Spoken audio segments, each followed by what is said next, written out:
Catherine, the Hysterical Yogi here, everyone.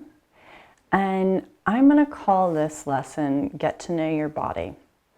This is based off the teachings of the Gitananda ashram in India that my teacher, Laurent Rohr, trained at for many years, and it's called three-part breathing or sectional breathing. But before we could use any of those techniques, we need to get to know where we breathe in our body.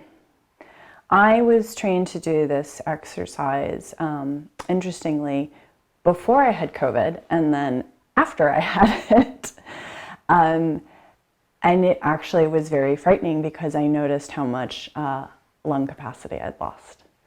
And so having personally experienced this as revealing something that was a bit anxiety-inducing, for any of you who might equally also be prone to anxiety, I will instruct you to retreat back to safety of a place of sensation of just breathing in the nose, because I'll begin walking you through this where our breath starts at the inhalation of the nose, and then we're going to be moving into thoracic breathing, upper chest, mid-chest breathing, and then abdominal diaphragmatic belly breathing, lower breathing. And we're going to explore where we have tightness, where we have movement, where we might be tending to breathe into or not. And we'll be covering it, examining it in 360, from the front of our body, the side, the back. So when I was doing this again, I noticed some restrictions and tensions. And just so if that induces any anxiety, your safe space is to come back to the nose. And then what that is just feeling the sensation of the air.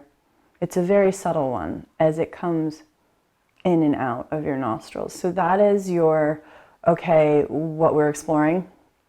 It's not safe for me anymore. It's building some tension.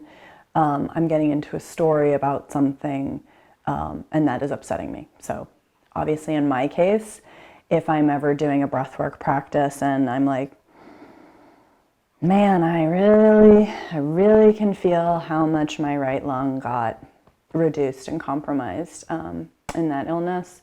I can build tension, anxiety, and get into a whole little like, and a few minutes later I'm just going. So that's what a story looks like in me. If you're not familiar of what a story in your head and thought pattern then unleashes on your body,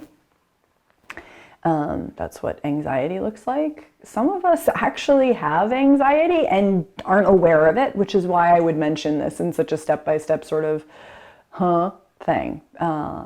It is astounding how many of us are unaware that that's a 1, 2, 3 kind of pattern that we do. Hence, I illustrated.